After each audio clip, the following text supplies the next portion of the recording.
जी बिल्कुल, चलिए 1 मिनट। क्या बोला, ये बुक किसमें है? ये मकाला है शायद। मकाला? जी जी, मेरे शायद को कोई कंफर्म कर दे, लेकिन मुझे जहां तक उम्मीद है ये मकाला है। और कौन ये सी? उनकी क्या है सबसे सर? पहले क्या ये है? जिब्रान, खलील जिब्रान की जो सबसे पहली किताब अल मौसीकी 1905 के अंदर आई थी ना, मंजर आम पे, न्यूयॉर्क में छपी थी। ये क्या है, ये मकाला है, रिवाया है? ये मकाला ही है, ठीक है, आप भी देख लीजिएगा, लेकिन ये मकाला है। हाँ ठीक ठीक है। चलिए ठीक है।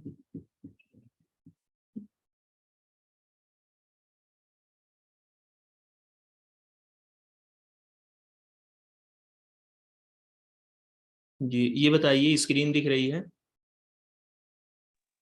जी सर। चलिए फिर ठीक है।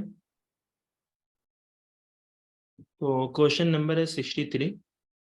तो आपको इस क्वेश्चन का आंसर करना है। कंप्यूटर की जनरेशन से ये क्वेश्चन आया हुआ है, ठीक है। क्वेश्चन थोड़ा सा उलट दिया गया है, ठीक। मतलब वही है कि अगर आपको जनरेशन याद है तो आप ऑप्शन के मुताबिक भी इसका क्या है आंसर निकाल सकते हो, अगर आपको क्वेश्चन ना समझ में आ रहा हो कि यानी आपसे क्वेश्चन में कहना क्या चाह रहे हैं। कह रहे हैं कि identify the correct order of the following major technological change in computer based on fourth to first generation of computer. यानी सिंपल सा यही कहना चाह रहे हैं कि कंप्यूटर की जो जनरेशन है, यानी कंप्यूटर के अंदर जो टेक्नोलॉजिकल चेंजेस हुए हैं कंप्यूटर में, ठीक है, तो फोर्थ से लेके आपको फर्स्ट तक जाना है। तो यानी रिवर्स क्रोनोलॉजिकल ऑर्डर में आपसे पूछा गया है कि कंप्यूटर की पहली फोर्थ जनरेशन क्या है, थर्ड क्या है, सेकंड क्या है, फर्स्ट क्या है। ना कि आपसे फर्स्ट से फोर्थ पूछा गया है, बल्कि फोर्थ से फर्स्ट पूछा गया है। ऑप्शन के एतबार से भी आप समझ सकते हैं, यानी किस तरीके का ऑप्शन, मतलब किस तरीके के ऑप्शन आपको दिए गए हैं तरतीबवार। तो क्या होगा इसका सही आंसर? होगा ना वाटीमा, आप बताए थे सर ऑप्शन सी सही होगा। जी जी। ऑप्शन ऑप्शन ए सही होगा sir, option A. Option A ठीक हो जाएगा। ए इंटीग्रेटेड आएगा। देखिए ऑप्शन ए कैसे सही होगा, मैक्रो प्रोसेसर जो है वो आपका तो मतलब कौन सी जनरेशन में आएगा? ये फोर्थ में आएगा ना? फोर्थ में सर जी। ठीक है। फिर ऑप्शन सी सही जाएगा हाँ सर। तो देखिए इसमें आप देखेंगे पहले आपका क्या आना चाहिए, ए आएगा, फिर उसके बाद आपका सी आएगा ना, इंटीग्रेटेड सर्किट, यानी मैक्रो प्रोसेसर, दोनों में सी सी लगा हुआ है। फिर उसके बाद आपको किसमें डिसाइड करना है, बी डी डी बी में। तो बी आपको मालूम है कि बी आपका कौन सा है, पहली जनरेशन वैक्यूम ट्यूब्स ना। तो यानी ऑप्शन नंबर सी आपका आ सकता है, ऑप्शन नंबर सी जो होगा इसका सही आंसर है, ठीक है। तो यानी आपसे सिंपल से भी क्वेश्चन बन सकते हैं, इस तरीके से भी क्वेश्चन बने हुए कि पहले जनरेशन कौन सी है, third generation, fourth generation, 5 generation कौन कौन सी है। तो इस एतबार से भी आपसे क्वेश्चन बन सकते हैं। बहुत इजी क्वेश्चन है, लेकिन अगर आएगा तो आप इससे 2 नंबर ले सकते हैं। चलिए क्वेश्चन नंबर है 64। तो यहाँ पर कुछ कंप्यूटर की टर्म्स दी गई हैं और उसकी डिस्क्रिप्शन है। आपको बताना है OMR क्या है, MICER क्या है, रैम क्या होता है, फायरवॉल क्या होता है। देखिए जब हमने आपको इनपुट या आउटपुट डिवाइस बताया था तो इन सारी चीज़ों को बहुत क्लियरली वहाँ पर बताया गया था कि OMR जो होता है उसका काम क्या होता है या उसका फुल फॉर्म क्या होता है, MICR जो होता है उसका फुल फॉर्म क्या होता है। तो आप लोग इसको आसानी से निकाल सकते हो, बताइए। लास्ट होगा। नहीं लास्ट कैसे हो सकता है, ए को आप थर्ड होगा, सी सर, सी ए का 3 होगा। हाँ देख लेते हैं। देखिए OMR जो होगा आपका ए का 3 से तो मिलेगा, तो ए का 3 आपका फर्स्ट में भी है, सेकंड में भी है, थर्ड में भी है। तो जी सर, मैं क्लियर उल्टा मिला रही थी अपोजिट साइड से। होगा सर। जी क्या होगा, क्लियर कोई बताए? 3, ऑप्शन पर 3। सर ऑप्शन सी सही होगा इसका। ठीक है देख लेते हैं। देखिए OMR जो होता है इसका फुल फॉर्म क्या है, ऑप्टिकल मार्क रीडर।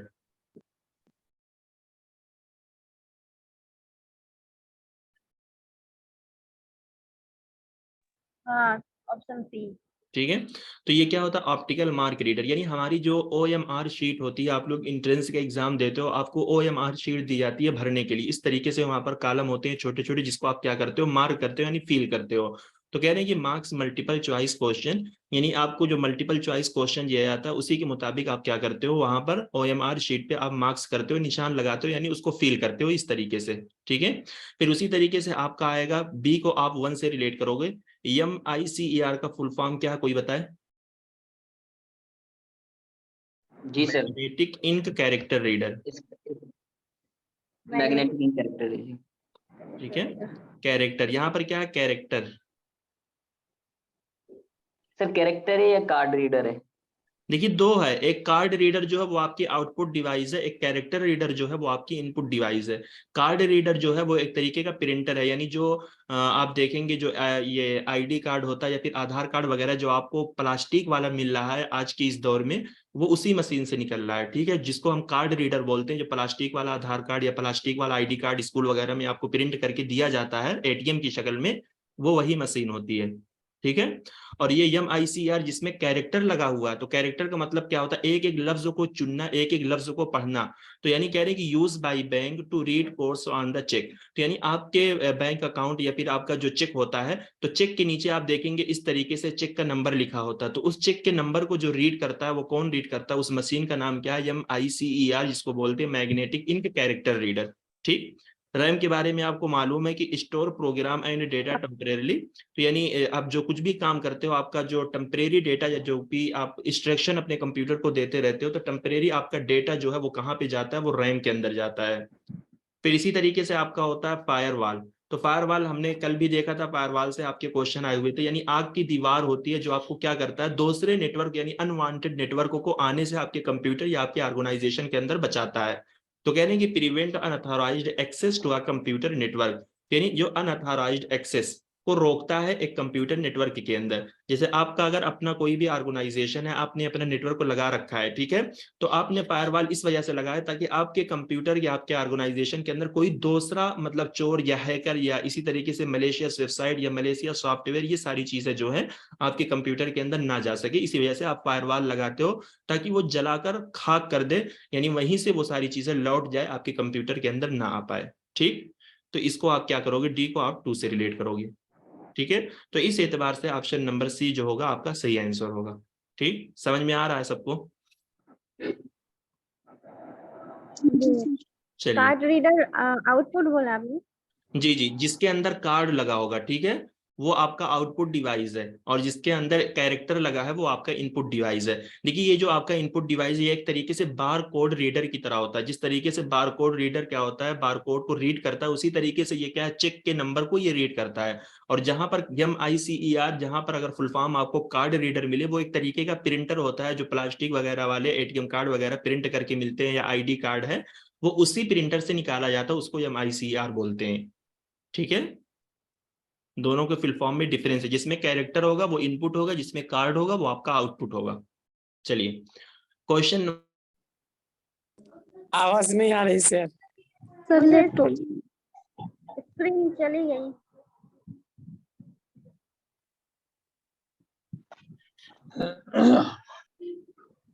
जी, अब स्क्रीन शो कर रही है। देखिए स्क्रीन जो है वो अपने आप चली गई थी, ठीक है, इसमें मेरा कोई दखल नहीं है। ठीक है, क्योंकि मौसम की गड़बड़ी की वजह से थोड़ा बहुत सर वो कैरेक्टर वाला तो वो आता है ना सर, रिकॉग्नाइजेशन वाला आता है, नहीं मैग्नेटिक कैरेक्टर रिकॉग्नाइजेशन क्या है? हाँ नहीं, उसका दोनों उसका फुल वाला। फॉर्म होता है ना, मैंने आपको बोला था MICER कैरेक्टर रिकॉग्नाइजेशन भी उसको बोलते हैं, कैरेक्टर रीडर भी बोलते हैं, दोनों आपको बताया गया था। ठीक है, ठीक है सर। चलिए, क्वेश्चन नंबर है आपके 65। Given below are the 2 statement with regard to the social media. यानी सोशल मीडिया के ताल्लुक से आपको 2 स्टेटमेंट दिए गए हैं। कह रहे हैं कि Twitter is a well known macro blogging sites. कह रहे हैं कि ट्विटर को जो है मैक्रो ब्लॉगिंग साइट कहा जाता है। YouTube is the largest video sharing site. YouTube जो है एक लार्जेस्ट वीडियो शेयरिंग साइट है, या एक लार्जेस्ट वीडियो प्लेटफॉर्म है। तो क्या लगता है? देखिए मैक्रो ब्लॉगिंग साइट क्या होता है, आगे कुछ इस तरीके का क्वेश्चन आया होता है, जिसमें हमने पढ़ा था, और वहां पर कुछ वेबसाइट के या इस तरीके से सॉफ्टवेयर के नाम भी दिए गए थे। तो इसमें क्या लगता है आपको? लास्ट ऑप्शन सही है सर, डी सही होगा इसका। अच्छा अच्छा, पहला आप गलत मान रहे हो। चलिए, और कोई बताए? जी मुझे सर ए। दोनों सही लग रहा है। दोनों सही लग रहा है। हाँ ठीक है सर जी जी, जी बिल्कुल सही होगा, दोनों सही होगा। तो देखिए Twitter macro micro blogging site ना, तो अभी तो इससे पहले 2 दिन पहले ही एक क्वेश्चन आया था, मैक्रो ब्लॉगिंग या मैक्रो ब्लॉगिंग वेबसाइट क्या होती है। मैक्रो जो हमने कहा कि एक हमारा होता है मैक्रो, एक हमारा होता है मिक्रो, यानी जिसके अंदर आई लगा होता है उसका क्या मतलब होता है, छोटा। तो हमने यही पढ़ा था कि मैक्रो ब्लॉगिंग साइट की डिफिनेशन क्या होती है, कि जिसके अंदर क्या है, छोटे छोटे कंटेंट या इस तरीके से छोटी छोटी वीडियोस को आप क्या करते हो, वहां पर शेयर करते हो। लिहाजा आप ट्विटर के अंदर देखेंगे अगर कोई भी चीज ट्वीट की जाती है तो छोटा सा पैगाम होता है, ये छोटी सी 1 मिनट की 2 मिनट की इस तरीके से या सेकंड की या सिर्फ वीडियो लिंक ही वहां पर डाल दी जाती है। तो इसमें क्या होता है, ट्विटर वगैरह में ये अपनी पॉपुलैरिटी के लिए लोग इसका ज्यादा इस्तेमाल करते हैं। ठीक है, यानी ट्विटर पे अगर आप किसी भी एक चीज का ट्वीट कर देंगे तो आप बहुत ज्यादा मशहूर हो जाएंगे कि इस बंदे ने इस पार्टी के खिलाफ बोला है, कुछ इस तरीके की चीजें ट्विटर पे ज्यादा यूज होती है।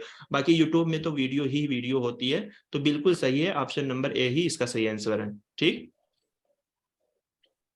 चलिए क्वेश्चन नंबर है आपका 67। देखिए ये एक आसान सा क्वेश्चन है, बट अगर ये आ जाता है इससे आपको नंबर मिल जाता है। और ये आपके 2020 में भी आया हुआ था, इससे पहले कई बार आया हुआ है, 21 में भी आया हुआ है, 22 में भी आ गया है। तो BIOS का फुल फॉर्म आपसे पूछा जा रहा है, BIOS का फुल फॉर्म है क्या? आपने तो कल ही बता दिया था। हाँ तो D answer, basic input output system. D, हाँ हाँ। हाँ ठीक है, बेसिक इनपुट आउटपुट सिस्टम। ठीक है, तो यहाँ पर दोनों में यही अच्छा नहीं, बी में सपोर्ट लिखा हुआ है ना, तो डी है सपोर्ट ऑप्शन लिखा नंबर, हुआ है बेसिक इसमें। इनपुट आउटपुट सिस्टम जो होगा इसका सही आंसर है। अच्छा ये बताइए, बेसिक इनपुट आउटपुट सिस्टम का जितना भी काम होता है ये किस मेमोरी के अंदर स्टोर होता है, रैम के अंदर होता है या रोम के अंदर होता है? अब इसमें आप लोग खामोश क्यों? जी सर। मतलब बेसिक इनपुट आउटपुट सिस्टम का जो भी काम कंप्यूटर में होता है वो किस मेमोरी के अंदर स्टोर होता है, रैम के अंदर या रोम के अंदर, रैम मेमोरी या रोम मेमोरी? रन होता सर। नहीं, ये बेसिक रोम में सर। होता है। रोम में होता है। ठीक है, रोम जी में सर। होता है, कभी भी मत भूलिएगा। देखिए रोम के ताल्लुक से आपसे जो भी क्वेश्चन पूछा जाता है ना वो 3 ही क्वेश्चन होते हैं जनरली, जहां तक हमने देखा है 100% जो रोम से आपके क्वेश्चन बनते हैं वो 3 ही क्वेश्चन बनते हैं। एक आपसे बूटस्ट्रैप वाला पूछा जाएगा, यानी जब कंप्यूटर को आप स्विच, मतलब आपका कंप्यूटर अगर स्विच ऑफ होता है, जब आप उसको ऑन करते हो तो उस टाइम की जो प्रोसेसिंग होती है, ठीक है, यानी बूटस्ट्रैप जो कंप्यूटर आपका होता रहता है इस तरीके से घूमता रहता है, तो ये सारी चीजें किसमें स्टोर होती है, रोम मेमोरी के अंदर होती है। ठीक है, इसी तरीके से कंप्यूटर के अंदर जो कुछ भी आप इनपुट देते हो आपको आउटपुट मिलता है। जैसे हम क्या है कि हम माउस से इनपुट देते हैं, माउस से हम काम करते हैं, तो यानी माउस से ये इनपुट देने का जो प्रोसेस है या माउस से इनपुट देने का जो अमल है वो किसके अंदर स्टोर किया गया या किसके अंदर उस चीज को सेट किया गया है, वो रोम मेमोरी के अंदर सेट किया गया है। ठीक है, तो यानी बेसिक इनपुट आउटपुट सिस्टम जो है वो भी आपकी रोम के अंदर ही स्टोर होती है। फिर उसके बाद आपसे ये क्वेश्चन अक्सर पूछा जाता है कि रोम मेमोरी जो है वो रीड राइट दोनों करती है या सिर्फ क्या है आपकी रीड करती है? जी ठीक है, रीड तो करती है सर। हाँ तो नहीं, रोम मेमोरी हमारी जो है वो सिर्फ और सिर्फ क्या करती है, रीड करती है, राइट नहीं रीड करती है। करती है। हाँ, और रैम हमारी जो होती है वो रीड राइट दोनों करती है। क्यों ये रीड राइट दोनों करती है? देखिए रोम को हम सिर्फ रीड करते हैं और इसके अंदर हम लिखते भी हैं प्लस और राइट भी करते हैं। तो देखिए रोम के अंदर क्या है कि जैसे हमने कहा कि रोम जो मेमोरी होती है उसको हम फर्मवेयर बोलते हैं ना। फर्मवेयर का क्या मतलब होता है, ये एक स्ट्रक्चर्ड मेमोरी होती है, यानी एक फिक्स मेमोरी होती है जिसके अंदर हम कुछ भी अपने हिसाब से चेंजेस नहीं कर सकते या इसको हम बदल नहीं सकते। क्योंकि जब कंपनी कोई किसी भी चीज को बनाती है अगर उसके अंदर रोम मेमोरी लगाती है तो कंपनी ने रोम मेमोरी के कान में जो कह दिया है वही हमेशा रहेगा। रोम मेमोरी को कोई भी ताकत दुनिया की चेंज नहीं कर सकती। तो इस वजह से उसके अंदर जो चीज होगी बस सिर्फ उसी को हम रीड कर पाएंगे या उसी पे हम अमल कर पाएंगे, उससे ज्यादा हम नहीं कर पाएंगे। रैम हमारी एक तरीके की वोलेटाइल मेमोरी होती है जिसके अंदर हम रीड भी करते हैं प्लस वहां पर हम इंस्ट्रक्शन भी देते हैं, उसको हम राइट भी कर सकते हैं। जैसे बहुत सारे काम हम लोग रनिंग में करते हैं, मिस वर्ड में लिखते हैं, चीजों को रीड भी करते हैं। रैम के अंदर जो भी चीज होती है इंस्ट्रक्शनली वो क्या है हमारी रनिंग में रहती है, तो वहां पर रीड राइट हम दोनों करते हैं। बट रोम में जो चीज दी गई है बस सिर्फ उसी पे हम काम करेंगे, उसी को रीड करेंगे, हम अपने हिसाब से वहां पर कुछ नहीं कर सकते। बट रैम के अंदर हम चेंजेस कर सकते हैं। ठीक है, तो ये भी आपको याद रखना है कि रैम रीड राइट करती है, रोम आपकी जो है सिर्फ और सिर्फ रीड करती है। ठीक, चलिए जी सर। चलिए क्वेश्चन नंबर है आपके 68। कह रहे हैं कि identify the correct arrangement of following storage capacity in the decreasing order. यानी कुछ स्टोरेज कैपेसिटी दी गई है, उसको आपको डिक्रीजिंग ऑर्डर में बताना है। डिक्रीजिंग ऑर्डर का मतलब क्या है, यानी सबसे ज्यादा से लेकर आपको सबसे कम तक जाना है। तो एमबी की यानी स्टोरेज कैपेसिटी की हायरार्की आप लोगों को बताई गई थी कि मतलब क्या होता है, पहले केबी होता है, फिर एमबी, फिर जीबी, फिर टीबी, इस तरीके से बहुत सारी हायरार्की फॉलो की गई है मतलब स्टोरेज कैपेसिटी के लिए। ठीक है, तो उनमें से आपको बताना है जितना आपके ऑप्शन में गिवन है, इसमें सबसे ज्यादा से सबसे कम तक कौन होगा। अब इसकी निमोनिक्स वगैरह भी आपको बताई गई थी, अगर आपने ये ए पूछा सर, होगा। जी, क्या होगा? ए सर, ए सी ए है सर। हाँ, देख लेते हैं। यही होगा सर। हाँ देखिए, ऑप्शन नंबर योटाबाइट यानी वाई बी आपकी जो होती है, ठीक है, ये सबसे बड़ी होगी। ठीक है, फिर यानी ऑप्शन के मुताबिक फिर आपकी सी होगी, फिर टेराबाइट होगी, फिर आपकी क्या होगी, एमबी होगी। तो ऑप्शन नंबर ए जो होगा आपका सही आंसर है। देखिए, ये कुछ इस तरीके की हायरार्की होती है जिसकी निमोनिक्स मैंने ये बताई थी। 1 किलोमीटर वाले जीटी रोड पर पिज़्ज़े खाकर बहुत घूमे। तो यानी जिस चीज को लाल किया गया है यहाँ पर, वो आपकी निमोनिक्स है। 1 किलो से मुराद आपकी क्या है, यानी केबी, एम से आपकी एमबी, जी से आपकी जीबी, टी से आपकी टीबी, और यहाँ पर 2 पी है, तो पी से मुराद आपका क्या होगा, पीबी यानी पेटाबाइट, ई से मुराद आपकी क्या, एक्सा, जेड से आपका क्या है, जेटाबाइट, और वाई से आपका क्या है, योटाबाइट, बी से आपके क्या है, ब्रोंटोबाइट, और जी से आपका क्या है, जियोबाइट। ठीक है, और यहाँ पर आपका जो पूछा गया है, देखिए योटाबाइट एक्साबाइट से पूछ लिया गया है, तो यानी आपका योटाबाइट यहाँ पर आता है, एक्साबाइट आपका यहाँ पे आता है। तो इसी तरीके से 2 और आपको एक स्टेप बढ़ जाना चाहिए, ब्रोंटोबाइट है, जियोफाइट है। ठीक है, तो इससे भी आपके क्वेश्चन बन सकते हैं। सिंपल से निमोनिक्स है, इसको आप नोट कर लीजिए, लिख लीजिए, सारी चीजें आपको याद हो जाएगी अजबर। इससे अगर क्वेश्चन आते हैं, तो अगर आपका नहीं होता तो इसका क्या मतलब है, बहुत शर्म की बात है कि यानी ये सारी चीजें मतलब एक तरीके से अगर देखा जाए आईसीटी वगैरह की बिल्कुल बेसिक सी चीजें, अगर इसके अंदर की चीजों को हम नहीं समझते, लेकिन ऊपर वाली चीजें जो होती है इससे आपके क्वेश्चन बनते हैं, तो कम से कम इन सारी चीजों को आप बिल्कुल भी मिस मत कीजिए। ठीक है, यस सर। चलिए देखिए, क्वेश्चन नंबर है आपका 69। Identify the correct arrangement of the following different type of computer network in decreasing order of their मतलब जियोग्राफी एरिया कवरेज। तो इसी तरीके से अगर देखा जाए तो हमारी कुछ नेटवर्क की अलग अलग टाइप्स होती हैं। ठीक है, जो ज्योग्राफिकल एरिया के मुताबिक उस नेटवर्क को लगाया जाता है। मतलब जैसे मान लीजिए अगर कोई छोटी एरिया है तो उस एरिया के अंदर कौन सा नेटवर्क लगेगा, अगर कोई सिटीज है, कोई कस्बा है, तो उसमें कौन से नेटवर्क को यूज किया जाएगा। नेटवर्क की टाइप से कुछ टाइप्स की होती हैं, उसको भी मैंने आप लोगों को पढ़ाया था। तो यानी उस एतबार से आपको पूछा जा रहा है, और डिसेंडिंग ऑर्डर में पूछा जा रहा है, यानी सबसे ज्यादा यानी सबसे बड़े नेटवर्क से लेकर सबसे छोटे नेटवर्क से आपको बताना है। क्या लैन जो होता है सबसे छोटा होता है, या वैन है, या मैन है, इस एतबार से क्या होगा? Option D sir. D. D D D. D. हाँ देखिए, डिसेंडिंग डी। ऑर्डर पूछा गया है ना, तो डिसेंडिंग का क्या मतलब, आप इंक्रीजिंग से डिक्रीजिंग जाओगे ना। सर, सी जी। सी आएगा, सी। हाँ देखिए, सी है, सी बिल्कुल सही बताया आपने। देखिए, वैन हमने आपको ऐसे ही बोला था कि वैन जो है, वैन मींस क्या होता है, गाड़ी। तो हमने कहा था कि आप इससे याद कर लीजिए, वैन जो है ये सबसे बड़ा नेटवर्क होता है, ये पूरी दुनिया के अंदर इस्तेमाल होता है। जैसे इंटरनेट का जो लफ्ज हम बोलते हैं वो वैन के अंदर आ जाएगा, क्योंकि इंटरनेट जो है पूरी दुनिया के अंदर इस्तेमाल किया जाता है। और हमने ऐसे भी आपको बताया था, आप इससे भी याद कर लीजिए कि पूरी दुनिया के अंदर जो गाड़ी चलती है, तो इस वजह से वैन जो होगा वो सबसे बड़ा होगा। फिर उसके बाद क्या है, मैन आता है, फिर उसके बाद आपका आता है लैन आता है। ठीक है, यानी 3 ही 4 टाइप के आपके क्या है, ये नेटवर्क की टाइप्स होती है, उसको आप लोग जान लीजिए। ठीक है, यहाँ पर स्लाइड मैंने ऐड भी कर दी है। देखिए, आपकी जो नेटवर्क किसी टाइप से होती है, एक आपका लैन होता है, मैन होता है, वैन होता है, पैन होता है। ठीक है, तो लैन का फुल फॉर्म क्या है, लोकल एरिया नेटवर्क। मैन का फुल फॉर्म क्या है, मेट्रोपॉलिटिशियन एरिया नेटवर्क। इसी तरीके से वैन का फुल फॉर्म जो है वाइड एरिया नेटवर्क ना।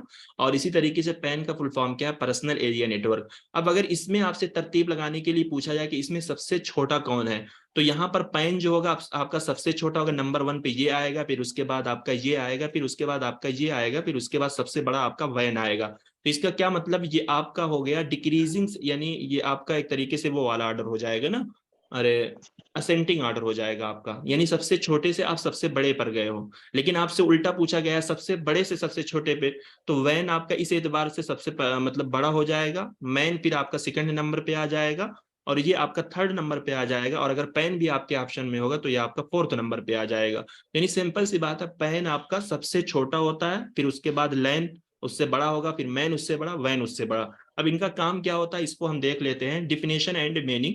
LAN is a network that usually connected small group of computer in a given geographical area। तो देखिए सिंपल सी बात है कि LAN जो नेटवर्क होता है, आप मतलब किसी भी गांव के अंदर आप इसका इस्तेमाल कर सकते हो, यानी LAN नेटवर्क को लगाकर आप उससे मतलब 10 15 20 इस तरीके के कंप्यूटर को आप वहां पर कनेक्ट कर सकते हो चलाने के लिए। जैसे इसकी सबसे अच्छी एग्जांपल आप देखेंगे जहां पर कंप्यूटर वगैरह के कोर्सेज कराए जाते हैं या बड़ी बड़ी कोचिंग जो इंस्टीट्यूट होते हैं, वहां पर 50-50 कंप्यूटर जो है वो रन करते हैं, बच्चे बैठकर सीखते हैं। तो इसमें क्या वो LAN नेटवर्क का ही इस्तेमाल किया जाता है, सब आपस में एक दूसरे से कनेक्टेड होते हैं। तो यहाँ पर कुछ एग्जांपल दी गई, जैसे हॉस्पिटल के अंदर, घर के अंदर, स्कूल, ऑफिस, इन सब के अंदर जो आपके नेटवर्क को लगाए जाते हैं ये लोकल एरिया नेटवर्क हुआ, यानी आप जहां पर इस नेटवर्क को लगाएंगे उसकी एक तरीके से उसका एक आप दायरा बना देंगे, ठीक है। जैसे अगर आप यहाँ पर लगाते हैं तो ये आपका एक लोकल एरिया बन गया है, यानी LAN जो है ये आपका एक लोकल एरिया बन गया है, इसके अंदर जितने भी होंगे वो क्या है, लोकल एरिया नेटवर्क का ही इस्तेमाल करेंगे। मैन आपका जो होता है comparatively wider network that coverage large, ठीक है, large region like the town या सिटीज, यानी आप किसी शहर के अंदर या किसी टाउन के अंदर नेटवर्क लगाते हैं तो आपका मैन के अंदर आएगा। और मैन आपका जो है प्राइवेट या पब्लिक दोनों होता है, गवर्नमेंट भी इसका इस्तेमाल करती है। आप प्राइवेट के लिए भी अगर आपके बहुत बड़े बड़े ऑर्गेनाइजेशन है जो आपके सिटीज के अंदर फैले हुए हैं तो वहां पर भी आप मैन नेटवर्क का इस्तेमाल कर सकते हैं। WAN network is meant to an even large locality. It has the capacity to connect various countries together. For example, internet is a WAN. तो देखिए इंटरनेट से आप क्या है, आज के इस दौर के अंदर इंटरनेट से आप पूरी दुनिया का सफर कर सकते हैं, पूरी दुनिया घूम सकते हैं, बातचीत कर सकते हैं, हर एक चीज को समझ सकते हैं, पढ़ सकते हैं, सब कुछ कर सकते हैं घर पे बैठे हुए। तो WAN की सबसे अच्छी एग्जांपल क्या, इंटरनेट, यानी जो पूरी दुनिया के अंदर फैला हुआ है ना, वाइड एरिया नेटवर्क।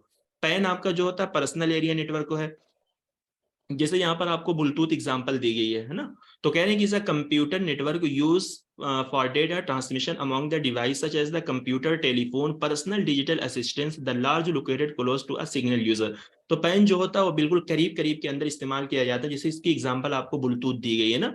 तो जैसे ब्लूटूथ जो होगा, अगर ब्लूटूथ की ये ब्लूटूथ से आपके बहुत सारे क्वेश्चन बने हुए हैं, अगर आप ब्लूटूथ से किसी भी बंदे को कुछ भेजना चाहते हो तो 30 फीट के अंदर ही अगर वो बंदा होगा, ठीक है, तभी क्या है वो डेटा उस बंदे के पास पहुंचेगा या वहां पर वो सारी चीजें कवर करेगी, उस बंदे के मोबाइल पे शो करेगी। अगर 30 फीट से ज्यादा दूरी पे आप क्या है चले जाओगे तो आपका ब्लूटूथ जो है वो काम नहीं करेगा, ठीक है।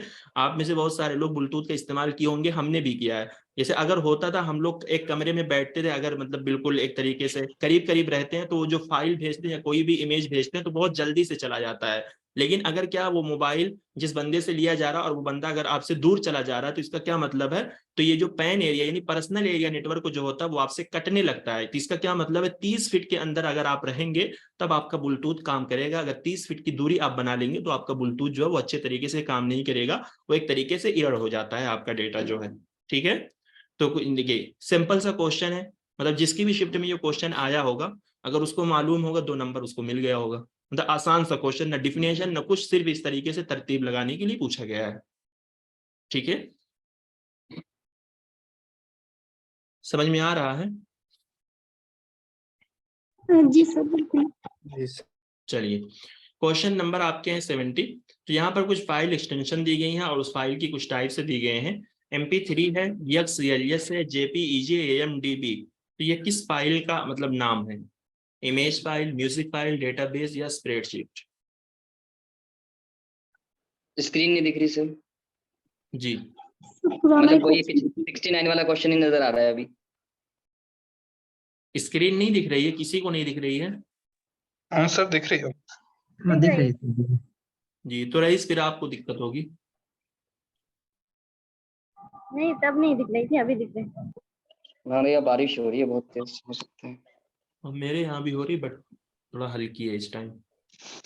Sir D option. डी देख लेते हैं।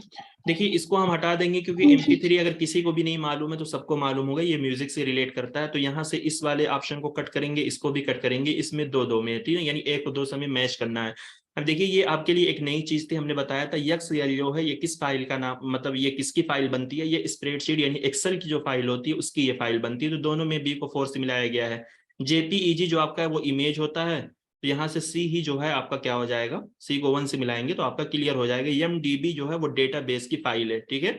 डेटाबेस आपका जो होता है एक तरीके का सॉफ्टवेयर होता है, जिस तरीके से आपके MS वर्ड होते हैं, आपके पावर पॉइंट होते हैं, MS एक्सेल होते हैं, MS DOS होता है, यानी MS ऑफिस के जो 6 सॉफ्टवेयर होते हैं उसके अंदर एक डेटाबेस भी होता है, ठीक है। तो उसकी जब फाइल आप सेव करेंगे यानी उसकी जो फाइल एक्सटेंशन है, तो वो क्या बनती है, MDB के नाम से वो बनती है। ठीक है, तो ऑप्शन नंबर डी। अब यहाँ पर देखिए इसके अंदर दो चीज आपको न्यू दी गई है ना, यानी एक्सेल की जो फाइल है XLS से, और इसी तरीके से डेटाबेस की जो फाइल होती है MDB नाम से वो बनती है। तो आपको यही सारी चीजें जो है ना वो सिंपल लाइन के क्वेश्चन में भी दे सकते हैं, तो कंफ्यूजन आपको नहीं होना है। इस वजह से मैं कहता हूँ जो टर्म न्यू आती है उसको आप लोग नोट कीजिए, ठीक है, उसको जहन में रखने की कोशिश कीजिए। चलिए, क्वेश्चन नंबर है 71। A software is termed as an open source software if, कह रहे हैं कि एक सॉफ्टवेयर को ओपन सोर्स सॉफ्टवेयर कहा जाएगा। ठीक है, तो वो मतलब मतलब आप किसको कह सकते हैं? The developer company is open 24/7 जी multiply 7। It is source code is available to share, study and modify. It can be downloaded from the internet. It is available free of cost. यानी किसको आप ओपन सोर्स सॉफ्टवेयर बोल सकते हो? Sir B. Option B sir. हाँ ठीक है, तो इसमें देखिए क्या होता है, एक सोर्स कोड होता है। ठीक है, यानी इसमें आपको सोर्स कोड दस्तयाब होता है, आप उसको शेयर भी कर सकते हो, उसके बारे में स्टडी भी कर सकते हैं, और वहां पर आप मॉडिफिकेशन भी कर सकते हो। ओपन सोर्स सॉफ्टवेयर हमारे जो होते हैं, जैसे कंप्यूटर के अंदर आपका मोजिला फायरफॉक्स होता है, मोजिला फायरफॉक्स को शायद बंद कर दिया गया है। ठीक है, और इसकी जगह आपका वो चलाया गया है, मैंने आप लोगों को बताया था उसका नाम क्या है, उस सॉफ्टवेयर का नाम क्या है जो इसकी जगह पे मोजिला फायरफॉक्स के नाम पे चलाया गया है? एक आपका इंटरनेट एक्सप्लोरर आता था ना, नहीं मोजिला फायरफॉक्स नहीं बंद हुआ, शायद इंटरनेट एक्सप्लोरर जो आता था वो आपका बंद कर दिया गया है। ठीक है, तो ये ओपन सोर्स सॉफ्टवेयर है, तो इसके अंदर जो होता है आप अपने हिसाब से इसके अंदर मॉडिफिकेशन वगैरह कर सकते हो। तो यानी इसके अंदर आपको एक तरीके का सोर्स मिलता है, यानी परमिशन मिलती, ओपनली आप क्या है इस सॉफ्टवेयर के अंदर चेंजेस वगैरह कर सकते हो, अपने हिसाब से सेटिंग कर सकते हो, सब कुछ कर सकते हो। अब व्हाट्सअप आपका एक फ्री सॉफ्टवेयर है, बट वहां पर आपके पास कोई ऐसा ऑप्शन नहीं होता कि आप व्हाट्सअप के सेटिंग के अंदर चेंजेस कर सकते हो। ठीक है, तो ऑप्शन नंबर बी जो होगा इसका सही आंसर है। चलिए, क्वेश्चन नंबर है 72।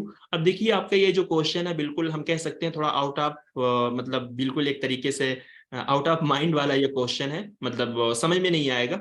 यानी यहाँ पर मीडियम आपको दिया गया है और पूछ रहे हैं कौन से मतलब यूजर व्हीकल, यानी कौन से व्हीकल का इस्तेमाल किया जाता है। यानी सिंपल से वे में हम कह सकते हैं कि यानी इन जो मीडियम इसके अंदर कौन कौन सी टेक्नोलॉजी का इस्तेमाल किया जाता है ना, तो वो आपसे पूछा जा रहा है। A option. Radio, television, film जी। ए सर वन ऑप्शन जी, एक फर्स्ट मिनट, 1 1 1 ठीक ठीक ठीक, हाँ बिल्कुल। हाँ देखिए यहाँ पर क्या है, आपने किससे रिलेट किया होगा, जहां तक मुझे उम्मीद है आप लोगों ने टेलीविजन को रिलेट किया होगा, क्या सही है? हाँ जी तो सर। हाँ इसमें से देखिए किसी भी चीज कोई भी नहीं मालूम, बस जब हमने भी इस क्वेश्चन को देखा था तो इसी टेलीविजन से भी हमने भी बनाया था। देखिए न्यूज़पेपर में क्या होता है, रबर प्लेट्स लगे होते हैं ना, जैसे कि न्यूज़पेपर वगैरह जब प्रिंट किया जाता है तो रबर प्लेट्स एक तरीके से भरे जाते हैं, यानी इसके अंदर रोशनाई भरी जाती है, स्याही कलर कलर की भरी जाती है पेपर को प्रिंट करने के लिए। रेडियो के अंदर क्या लगते हैं, रेडियो के अंदर इलेक्ट्रोमैग्नेटिक वेव्स लगे होते हैं। इसी तरीके से टेलीविजन सेटेलाइट डिशेज, यानी जिसको एंटीना बोलते हैं ना, यानी जिनके घर में टीवी होती है आप देखेंगे छत पे वो लगा होता है, इस तरीके से कटोरी टाइप का होता है, वही है ये। फिल्म जो है उसके अंदर उर्सा, मिनी प्रो, कुछ इस तरीके की टेक्नोलॉजी है जो इसके अंदर इस्तेमाल की जाती है। तो देखिए अब यहाँ पर क्या है, अब इसके बारे में क्या जान सकते हैं, मतलब कितना पढ़ेंगे, तो सिंपल सी बात यही है, ये न्यूज़पेपर से ताल्लुक रखेगा, ये रेडियो से ताल्लुक रखेगा, या टेलीविजन से या फिल्म से। तो आप इस क्वेश्चन को अपने जहन में ये मान के चलें कि अगर मैं इसको याद कर रहा हूँ, इसकी टर्म को बैठा रहा हूँ, तो इससे 1 लाइन क्वेश्चन बन सकते हैं, बस यही मान के चलिए इससे। ये फिर हो सकता है यही क्वेश्चन आपका रिपीट हो सकता है, क्योंकि थोड़ी अलग अलग टर्म ये है यहाँ पर ना। और अगर मतलब 1 लाइन क्वेश्चन भी नहीं बनेंगे तो कम से कम अगर इस तरीके से मैच द कॉलम का क्वेश्चन आएगा तो हो सकता है इसमें से 1-2 टर्म उठा के जरूर आपसे उस क्वेश्चन के अंदर डाल दी जाए। मतलब जरूर इस तरीके के क्वेश्चन ऐसे ही बनते हैं, यानी इधर से उधर घुमा देते हैं क्वेश्चन को। ठीक है, तो टर्म पे फोकस कीजिए, खास तौर से जो न्यू टर्म आती है। ठीक, चलिए क्वेश्चन नंबर आपका है 73। करेंगे a DVD ROM is an optical storage media and it can be written many. अब वहां पर जब एक क्वेश्चन आया था जिसके अंदर डीवीडी आर था, है ना, और इस तरीके से डीवीडी आर था, डीवीडी प्लस था, और वहां पर हमने आपको डीवीडी रैम बताया था, डीवीडी आर डब्ल्यू क्या होता है, डीवीडी रोम क्या होता है, उसके बारे में भी हमने बताया था। तो देखिए आज आपका इससे क्वेश्चन भी बन गया है। कहने की डीवीडी रोम जो होता है एक आपकी ऑप्टिकल स्टोरेज मीडिया है जो मेनी टाइम जो है वो लिख सकती है, यानी इसके अंदर जो है आप मेनी टाइम लिख सकते हैं। Software is loaded into secondary storage from RAM and is then execute by CPU. अब देखिए ये वाला आपका जो स्टेटमेंट है, अगर आप में से मतलब जिन लोगों ने 2020 का 21 का क्वेश्चन किया होगा, तो तो ये इससे आपके एक क्वेश्चन आए हुए हैं, और इस इबारत को या इस लाइन को कई बार ये हजारों क्वेश्चन में आपको ये क्या है रिपीट कर करके ये आपसे पूछा जा रहा है। Software is loaded into secondary storage from RAM, ठीक है। और जो हमने 150 क्वेश्चन मतलब पहले पढ़ लिए, उसके अंदर भी इस मतलब इसके क्वेश्चन आए हुए थे और हमने आपको बताया था। तो इसमें क्या लगता है आपको, दोनों स्टेटमेंट सही है क्या? सॉफ्टवेयर जो है वो सेकेंडरी स्टोरेज के अंदर लोड होता है रैम से, यानी रैम से सेकेंडरी स्टोरेज के अंदर लोड होता है और फिर उसको सीपीयू के जरिए एग्जीक्यूट किया जाता है, चलाया जाता है। क्या है? सर जो डीवीडी रोम है वो तो ओनली रीड करता है ना सिर्फ, वो तो गलत है और दूसरा वाला तो सही है ना सर सर? D option. जी देखिए ये दोनों गलत है। जी सर। देखिए यहाँ पर क्या, एक तो यहाँ पर मैनी बोल दिया है ना, तो ये इस वजह से गलत हो जाएगा, बार बार नहीं होगा, ठीक है। और यहाँ पर ये क्या होता है, सॉफ्टवेयर जो आपका लोड होता है सेकेंडरी स्टोरेज के अंदर फ्रॉम रैम, यहाँ पर फ्रॉम रैम से, यानी कह रहा है कि सॉफ्टवेयर आपका जो रैम से सेकेंडरी स्टोरेज के अंदर होता है, जबकि ये गलत है। सॉफ्टवेयर आपका जो होता है सेकेंडरी स्टोरेज से इनटू रैम होता है, ठीक है। अगर यहाँ पर इंटू काट के मैं यहाँ पर लगा दूं, इंटू रैम कर दूं, इस एतबार से आप याद कीजिए ये वाली जो स्टेटमेंट है काफी इससे आपके असर्शन रीजन के क्वेश्चन बने, वन लाइन भी बने हैं, ठीक है। यहाँ पर आप फ्रॉम लगाइए। देखिए software is loaded from secondary storage, software जो आपके लोड होते हैं सेकेंडरी स्टोरेज से रैम के अंदर आते हैं। जैसे अगर आप किसी भी सॉफ्टवेयर का मतलब डाउनलोड करते हो, ठीक है, तो वो आपकी चीज जो होती है वो कहाँ पर डाउनलोड होती है, आपके हार्ड डिस्क के अंदर जो आपकी एक सेकेंडरी स्टोरेज है वहां पर जाकर, चाहे आप अगर आपके कंप्यूटर में एचडीडी लगाओ या एसडीडी लगाओ, ठीक है, ये दोनों क्या है आपकी सेकेंडरी स्टोरेज है, वहां पर जाकर आपकी डाउनलोड वाली चीज जो होती है उसी में वो क्या होती है, सेव होती है। तो क्या है कि आप जब इसको चलाने के लिए सॉफ्टवेयर को लेकर जाते हो तो आपका सेकेंडरी स्टोरेज से पहले वो रैम के अंदर आके गिरता है, फिर सीपीयू के जरिए उसको चलाया जाता है, ठीक है। तो इनटू वाला जो लफ्ज होगा वो रैम के अंदर ले लीजिए और फ्रॉम वाला जो होगा वो सेकेंडरी के अंदर ले लीजिए, बस यही आपको अपने जहन में इस स्टेटमेंट के ताल्लुक से बैठाना है, वरना आपको इसी तरीके से कंफ्यूज करते रहेंगे। क्योंकि इस लाइन को हमने देखा है तकरीबन इससे 10-15 क्वेश्चन सिर्फ इसी पर्टिकुलर लाइन से फ्रॉम इनटू फ्रॉम इस तरीके से घुमा घुमा के ये क्वेश्चन बन चुका है, ठीक। पीवाईक्यूज करते हैं तो इसी चीजों को हमें परखने की और इसी चीज को पकड़ने की जरूरत है, ठीक है। हाँ तो ये दोनों गलत हैं। चलिए इसमें देखिए डीवीडी क्या होता है, is a data storage device in which information once written can not be modified and you can not save to this disk ना। इसमें क्या होता है, जिसमें इंफॉर्मेशन अगर एक बार लिख दी जाएगी तो उसको आप बदल नहीं सकते, और इसकी सबसे बड़ी खासियत यह है कि इसके अंदर सिर्फ लिखा जाता है लेकिन ये डिस्क के अंदर सेव नहीं हो सकता। डीवीडी आर जो होती है उसके अंदर आप एक बार लिख सकते हो, ठीक है, लेकिन वो आपकी रिकॉर्ड हो जाती है, यानी वो सेव हो जाती है और उसके अंदर भी आप चीजों को बदल नहीं सकते। तो दोनों के फ्यूचर सेम है, बट फर्क क्या है कि वो रिकॉर्ड हो जाएगी, बट ये जो है आपकी डिस्क के अंदर सेव नहीं हो जाएगी, जो डीवीडी रोम के अंदर आपने चीजों को लिख रखा है, ठीक है। क्लियर रहेगा फर्क सबको? भाई इन सारी चीजों को पकड़िए, यही सारी चीजें आपकी आजकल मार्केट में चल रही है, यही सारी चीजें आपकी ट्रेंड में है। 2022 के अगर क्वेश्चन है, 2023 का भी आप क्वेश्चन देखेंगे, इन्हीं सारी चीजों से क्वेश्चन आपके बनेंगे। तो इन सब टर्मों को पकड़ के रखिए, इनको याद कीजिए, इससे आपके क्वेश्चन बन रहे हैं और आएंगे भी। चलिए क्वेश्चन नंबर आपके हैं 74। देखिए अब यहाँ पर क्या है कि रैम एंड रोम की डिफिनेशन दी गई है। ROM is a temporary memory that can be written और read from and content memory can be change. यानी कि रैम जो है आपकी एक टेम्परेरी मेमोरी है जिसके अंदर रीड राइट हो सकता है और मेमोरी का जो कंटेंट है वो भी चेंज हो सकता है। क्या रैम मेमोरी के अंदर आप रीड राइट कर सकते हो और प्लस रैम मेमोरी के अंदर जो भी कंटेंट या जो भी इंस्ट्रक्शन दिए गए हैं वो चेंज हो सकते हैं। स्टेटमेंट 2 में आपको कहा गया है कि RAM is a permanent memory that can only be read and content of memory can not be change. RAM कह रहे हैं कि इस परमानेंट मेमोरी है जो सिर्फ रीड हो सकती है और मेमोरी का जो कंटेंट है वो चेंज नहीं हो सकता। क्या दोनों स्टेटमेंट बिल्कुल सही है आपस में? गलत, दोनों गलत है सर। दोनों आपस में अपोजिट में क्या है, एक दूसरे की डिफिनेशन लिखी हुई अपोजिट है। में। हाँ तो देखिए अब क्या है, इससे अच्छी डिफिनेशन कहाँ आपको मिलेगी? नहीं मालूम है तो इसको नोट कर लीजिए, और अगर मालूम है, जहन में चीजें आपकी बसी हुई है, जैसे क्या बहुत सारी चीजें हमें आज तक याद है, तो इसमें क्या जरूरी नहीं है कि आपके जहन में सारा लफ्ज ही याद होना चाहिए, बस आप समझ रहे हो कि रोम के अंदर सिर्फ रीड कर सकते हो, रोम एक परमानेंट मेमोरी होती है, रोम के अंदर जो भी चीज होगी उसको कोई भी बंदा चेंज नहीं कर सकता, काम ही खत्म। तो इस तरीके की स्टैंडर्ड फॉर्म में आपको इबारत लिख के दी जाती है, यानी इंग्लिश जो आपको लिखी जाती है बहुत ज्यादा टफ टपारी इस तरीके की नहीं होती है। हाँ मफहूम आपको समझ में आ गया तो क्वेश्चन हल हो जाएगा। ठीक है, तो दोनों आपस में एक दूसरे के अपोजिट डिफिनेशन लिखी गई है, तो ऑप्शन नंबर बी जो होगा इसका करेक्ट आंसर है। चलिए, क्वेश्चन नंबर है आपका 75। The collection of linked information residing on computer which is accessible through internet is called. कह रहे कि इंफॉर्मेशन का एक मजमुआ है जो कंप्यूटर पे उठ रहा है और वो इंटरनेट के थ्रू ही एक्सेसिबल हो सकता है। यानी इंफॉर्मेशन का एक मजमुआ जिसको आप इंटरनेट के थ्रू ही हासिल कर सकते हो कंप्यूटर पर, उसको आप किस नाम से जानते हो, या उसको आप क्या बोलोगे? HTTP बोलोगे, HTML बोलोगे, WW बोलोगे, या URL बोलोगे? D sir URL। ये सर। और कोई बताए? ये आपका PYQ का क्वेश्चन है, ठीक है, ये भी जान लीजिए। सर ये होगा सर। नहीं, देखिए HTTP तो हमने बोला था कि मतलब किसी भी वेबसाइट पे अगर आप जाते हैं तो आपको उसी वेबसाइट पे ये फेंक देता है ले जाके। जी सर। चलिए URL ऑप्शन डी। सी। नहीं, WW है इसका, ठीक है। ठीक, देखिए यहाँ पर आपका क्या है, HTML है। HTML का फुल फॉर्म किसी को मालूम है? Hyper text. हाँ, और हाइपर टेक्स्ट मार्कअप लैंग्वेज। हाँ, ये काम क्या करता है?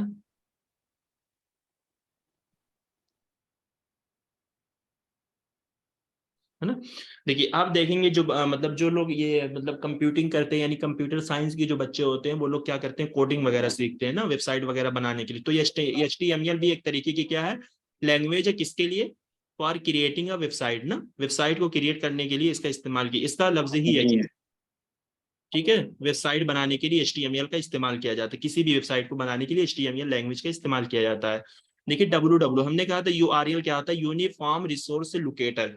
तो हमारे कंप्यूटर के अंदर जब भी हम वेब ब्राउजर ओपन करते हैं, वेब ब्राउजर के अंदर हम क्या करते हैं, मतलब सर्च इंजन को ओपन करते हैं, तो सर्च इंजन के अंदर ये जो लिखने वाली यानी सर्च करने वाली जगह होती है उसको हम क्या बोलते हैं, URL बोलते हैं, यूनिफॉर्म रिसोर्स लोकेटर। और उस URL के अंदर हम इस तरीके की वेबसाइट को लिखते हैं www.google.com, यानी कुछ भी मतलब वेबसाइट अगर हो आपकी flipkart.com, कुछ भी इस तरीके से आप लिख रहे हो, ठीक है। और फिर आप जब भी किसी भी वेबसाइट को आप मतलब लिखते हो, तो जरूरी नहीं है कि आप WW से पहले HTTP इस तरीके से आप लिखोगे, ठीक है। क्योंकि हर वेबसाइट के आगे HTTP को सेट किया जाता है। HTTP का काम ही वही होता है ताकि आपको उसी वेबसाइट पे ले जाके पटक दे, यानी उसी वेबसाइट पे आपको पहुंचा दे। तो जब आप इस वेबसाइट को ओपन करते हैं, यानी URL पे ही आप वेबसाइट को डालते हो, और इस वेबसाइट के थ्रू ही आपको क्या मिलती है, इंफॉर्मेशन मिलती है। तो WW, ठीक है।